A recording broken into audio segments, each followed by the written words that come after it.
nyo nung nagsalita si Pangulo, ang sabi niya, maya naman kayo. Imbestigahan natin ang lahat ng to. Sa SONA. Imbestigahan natin. Eh ngayon may nagsasalita. Yung nagsasalita ngayon ang iimbestigahan. Yung nagsasalita ang sabi nila, hindi totoo.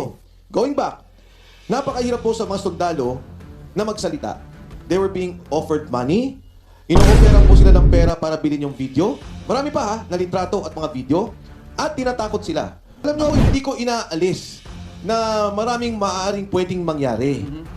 Ang sa akin lang, kaya nahihirapan si Senator Trillanes, kasi nga may pagtatakip. Kung sinabi na niya nung una pa lang, totoo, kasama ako sa mga tumutulong sa investigasyon bilang pribadong individual tungkol dito sa sinasabi lang EJK case or crimes against humanity ni Pangulong Duterte, eh baka natapos na yung kwento. Ito, pinapasok sa mismong unit. Ito, bahay yan ni Speaker Martin yung taas na yan.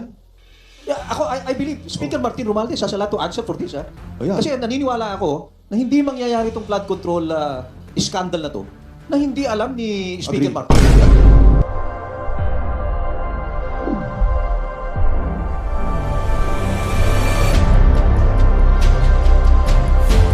So, no? Pagkatapos lalabas si General Esperon, another one of GMA's very close military personnel. He was, in fact, the top military person at the time. So, parang lumalabas nga, there are people behind the 18. If these big names will not back them up, baka naman hindi lumabas sa publiko ito. I mean, Levi Baligot cannot really protect them, di ba? I mean, the stature of Levi Baligot is not sufficient, would not be enough for him to be able to give cover or protection to these 18 Marines. But a Mike Defensor and a General Esperon would do it. Kasi behind you is the specter of GMA. Can you comment on that, Kong Mike? Alam nyo, nung nagsalita si Pangulo, ang sabi niya, maya naman kayo. Imbestigahan natin ang lahat ng to. Sa SONA. Sa SONA, imbestigahan natin. Eh ngayon may nagsasalita. Yung nagsasalita ngayon ang iimbestigahan. Yung nagsasalita ang sasabihin nilang hindi totoo. Going back, napakahirap po sa mga sundalo na magsalita. They were being offered money. Ino-offeran po sila ng pera para bilhin yung video. Marami pa ha, na litrato at mga video. At tinatakot sila. Bago nangyari ito, inassure namin na magkaroon ng relokasyon yung kanilang mga pamilya. Because, again, kay Gutesa, ganun ang nangyari.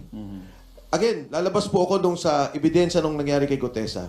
So, napananakot dun sa pamilya na nagtulak sa kanya para, siguro, magkaroon ng retraction sa affidavit. So, babalik po ako. Sabi niyo, si Saldico ang mastermind.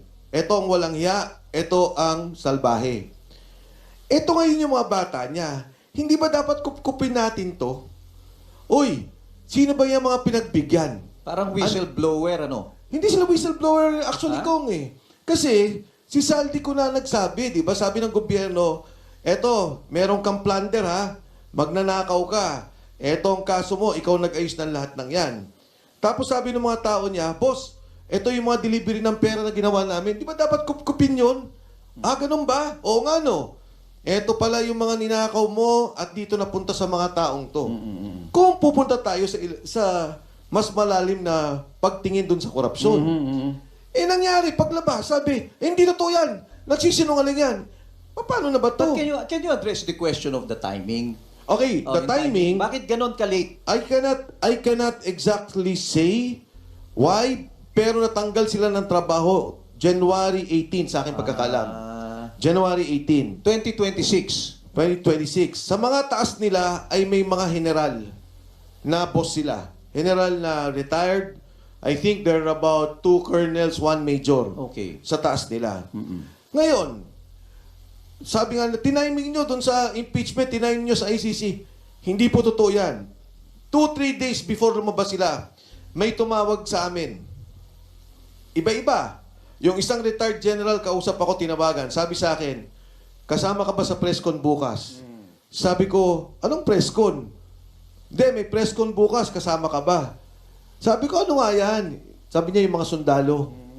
Sabi ko, Sige, sabi ko, kung hindi ako sasama, anong impormasyon ko? Bigyan mo rin ako ng impormasyon. Sabi, may meeting kami ngayon, pinag-uusapan na yan. So we have the resources of government against us. In fact, nakasurveillance kami from Club Filipino, nung nanggaling doon, nakasurveillance kami mismo sa Valle Verde, nung nagkaroon kami ng ESCON. Kaya nga, nagkakawindang-windang yung gobyerno, hindi alam ang gagawin. Kasi nung tinuro nila si Saldi, lumabas itong 18, naguluhan na naman sila. Pag lumabas na naman si Adrian Bersamin at lumabas si Yusek Traigip Olaybar, ang gulo na naman. Kasi nga from day one, may mga pinagtatakpan sila. Ngayon, Dapat i-open nila yung buong investigasyon. I agree in principle to what you are saying, but isn't it the reason why you are getting a very difficult time, you're having a difficult time being able to introduce these people in evidence against yung mga pinagbibintangan nila is precisely because may pagtingin ng iba and na brand na yung buong enterprise na yan as a destabilization plot. Is that not the case? How do you see it? Pagdating po sa ombudsman at saka sa NBI, their job or their mandate is not to determine a destabilization. That's Their the job military's role. and the mandate, yes. Yes. Ang mandato po nila, tingnan kung may krimen. Sa ombudsman, kasuhan ng mga opisyal ng gobyerno na involved sa korupsyon, sa plunder ng pondo. Sumulat ka ngayon, nangyari na ngayon sa Quezon City, may sumulat, sabi niya, oy, may nangyayari sa bigayan ng tupad, binabawasan yung bigay sa amin. Yung opisyal na yun, nagkakaso na sulat lang yun. Kasi upon verification of facts, may nakita sila, oo nga, may nangyayari ng gano'n. Ito, pinirmahan, notaryado, may litrato, may video. Ayaw nilang tanggapin. Di ba? Ayaw nilang pag-usapan. Pagdating namin sa NBI, ano sabi sa amin? We want to establish your credibility. Anong credibility? Abogado ba kayo ng akusado? Di ba dapat? Pagdating nating korte, doon nyo kami sabihan na, hindi, politika yan, si Mike nasa likod yan, ganon. Pagdating pa lang doon, sabi, establish your credibility. Ano ba to? Kayo na ba ang kalaban namin? Kayo na ba ang abogado ng mga akusado? Alam mo, tingnan mo to, Kong JV, tingnan mo. Isa sa mga litrato, di ba? Sabi nila, Ang dami palang litrato, no? ang dami. May eroplano pa. Kasi nga may mga delivery abroad eh. Eto, pinapasok sa mismong unit. Eto, bahay yan ni Speaker Martin eh. Yung taas na yan. Yeah, I believe Speaker Martin Romualdez has a lot to answer for this. Ayan. Kasi naniniwala ako na hindi mangyayari itong flood control scandal na to na hindi alam ni Speaker Agree. Martin. Agree. Di ba? Si Oo. Speaker Martin, it Oo. cannot be cut off at Saldico's level. Opo. I think hindi naman siya ini-implicate, not by the Blue Ribbon, not by the ICI. Medyo fishy nga naman 'yun. Sige, please continue. So, Kong Mike. Ito yung sa ICI. Di ba? Bakit may report sa ICI? Kasi, kasama nila mismo, yung mga ICI, eto, nagatid sila sa Makati, si Chantal. O bakit sila na may ganito? Kasi nagre-report sila eh. ICI? ICC. ICC. ICC, sorry, ICC. Not the ICI of Yes, BBM. ICC. ICC. So, kung titingnan lang nila to at totohanan ng investigasyon, makikita nila yung katotohanan. Na pagka nga, kung JV, minsan yung walang media, makaupo mo sila, magkwentuhan kayo, magtanong kayo, normal na normal yung kanilang pagkikwento tungkol dito. Bumabalik ako dun sa punto na kung si Saldico ang kriminal, ito ang galamay, ito may ebidensya, dapat kung sincero ang gobyerno, tingnan nila itong ebidensya. Huwag nilang itrato na itong 18 ay kalakban nila. Kung sincero ang gobyerno. Ngayon, kung hindi naman sincero ang gobyerno at sila mismo takot na baka maungkat yung mga hindi dapat maungkat, naintindihan ko yung ginagawa nila. Kong Mike, I have to be candid ha. Kasi Last week in our the agenda forum, we had on board your nemesis, former Senator Sonny Trillanes. Ha? Kung naman nemesis. Hindi mo siya nemesis. Betanwa. Anyway, ang sabi ni Senator Trillanes, these 18 Marines and their lawyer have been given consideration for what they're doing. Meron daw nagpondo ng malaki. Ano? And he made a fearless forecast during that time, during that interview, na isa o dalawa dito sa 18 Marines babaliktad. That was what he said. Yes. Oo. Ako hindi ko inaalis na maraming maaaring pwedeng mangyari. Ang sa akin lang, kaya nahihirapan si Senator Trillanes, kasi nga may pagtatakip. Kung sinabi na niya nung una pa lang, totoo, kasama ako sa mga tumutulong sa investigasyon bilang pribadong individual tungkol dito sa sinasabi lang EJK case or crimes against humanity ni Pangulong Duterte, baka natapos na yung kwento. Ang dami niyang tinatago. Sabi niya, hindi totoo. Sabi bigla ni Ombudsman Boying, hindi totoo, nag-usap kami ng ICC. Yun ang mabigat. Ngayon ako, wala akong tinatago, open. Ito yung sinabi ng mga sundalo, tumutulong ka ba? Tumutulong ako. Sabi doon sa akin, alam ko kinunan nila ng litrato yung sasakyan ko. Sabi nila. Yung van daw yung yung van. misis mo Oo. Kaya nga, ang akala siguro nila, magtatago ako. Oo. Ba't ako magtatago? Totoong tumutulong ako. Ngayon, alam mo kung JB, yung asawa ko, lahat ng mga bahay, yung mga kotse, ari-arian, nakalagay sa pangalan niya. Siguro iniisip ng asawa ko, pag naghiwalay tayo, nasa pangalan ko lahat. Bakit mo naman yun sinabi? Hindi, baka yun ang iniisip niya. Di ngayon, siya magkakakaso. Hindi ako. Hindi siya magkakakaso. Agree. Iso, no? Pagkatapos, lalabas si General Esperon. Another one of GMA's very close military personnel. He was, in fact, the top military person at the time. So, parang lumalabas nga, there are people behind the 18. If these big names will not back them up, baka naman hindi lumabas sa publiko ito. I mean, Levi Baligot cannot really protect them, di ba? I mean, the stature of Levi Baligot is not sufficient, would not be enough for him to be able to give cover or protection to these 18 Marines. But a Mike Defensor and a General Esperon would do it.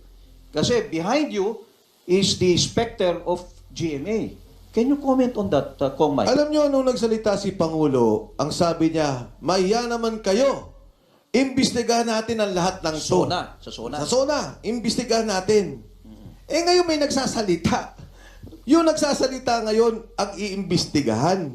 Yung nagsasalita, ang sasabihin nilang hindi totoo. Going back, napakahirap po sa mga sundalo na magsalita. They were being offered money. Ino-offeran po sila ng pera para bilhin yung video. Marami pa na litrato at mga video. At tinatakot sila. Bago nangyari ito, inassure namin na magkaroon ng relokasyon yung kanilang mga pamilya. Because, again, kay Gutesa, ganun ang nangyari. Again, lalabas po ako dun sa ebidensya nung nangyari kay Gutesa. So, napananakot dun sa pamilya na nagtulak sa kanya para siguro magkaroon ng retraction sa affidavit. So, babalik po ako. Sabi niyo, si Saldico ang mastermind. Ito ang walang hiya. Ito ang salbahe. Ito ngayon yung mga bata niya. Hindi ba dapat kupkupin natin to? Uy, sino ba yung mga pinagbigyan? Parang whistleblower, ano? Hindi sila whistleblower actually, Kong Kasi, si Saldico na nagsabi, di ba? Sabi ng gobyerno, eto, meron kang plunder ha, magnanakaw ka. Eto ang kaso mo, ikaw nag-ayos ng lahat ng yan. Tapos sabi ng mga tao niya, boss, eto yung mga delivery ng pera na ginawa namin. Di ba dapat kupkupin yun? Ganun ba? Oo nga no. Eto pala yung mga ninakaw mo at dito napunta sa mga taong to. Kung pupunta tayo sa mas malalim na pagtingin dun sa korupsyon. Nangyari, paglabas, sabi, hindi totoo yan. Nagsisinungaling yan. Paano na ba to? But can you address the question of the timing? Okay, the timing, Bakit ganon ka-late? I cannot exactly say why, pero natanggal sila ng trabaho January 18 sa aking pagkakalam. January 18, 2026. 2026. Sa mga taas nila ay may mga general na boss sila. General na retired. I think there are about 2 colonels, 1 major. Okay. Sa taas nila. Ngayon, sabi nga, tiniming nyo doon sa impeachment, tiniming nyo sa ICC. Hindi po totoo yan. 2-3 days before lumabas sila, may tumawag sa amin. Iba-iba. Yung isang retired general, kausap ako, tinawagan. Sabi sa akin, kasama ka ba sa presscon bukas? Sabi ko, anong presscon? Hindi, may presscon bukas, kasama ka ba? Sabi ko, ano nga yan? Sabi niya, yung mga sundalo. Sabi ko, sige, sabi ko, kung hindi ako sasama, anong impormasyon ko? Bigyan mo rin ako ng impormasyon. Sabi, may meeting kami ngayon, pinag-uusapan na yan. So we have the resources of government against us. In fact, nakasurveillance kami from Club Filipino, nung nanggaling doon, nakasurveillance kami mismo sa Valle Verde, nung nagkaroon kami ng ESCON. Kaya nga, nagkakawindang-windang yung gobyerno, hindi alam ang gagawin. Kasi nung tinuro nila si Saldi, lumabas itong 18, naguluhan na naman sila. Pag lumabas na naman si Adrian Bersamin at lumabas si Yusek Traigip Olaybar, ang gulo na naman. Kasi nga from day one, may mga pinagtatakpan sila. Ngayon, Dapat i-open nila yung buong investigasyon. I agree in principle to what you are saying, but isn't it the reason why you are getting a very difficult time, you're having a difficult time being able to introduce these people in evidence against yung mga pinagbibintangan nila is precisely because may pagtingin yung iba and na brand na yung buong enterprise na yan as a destabilization plot. Is that not the case? How do you see it?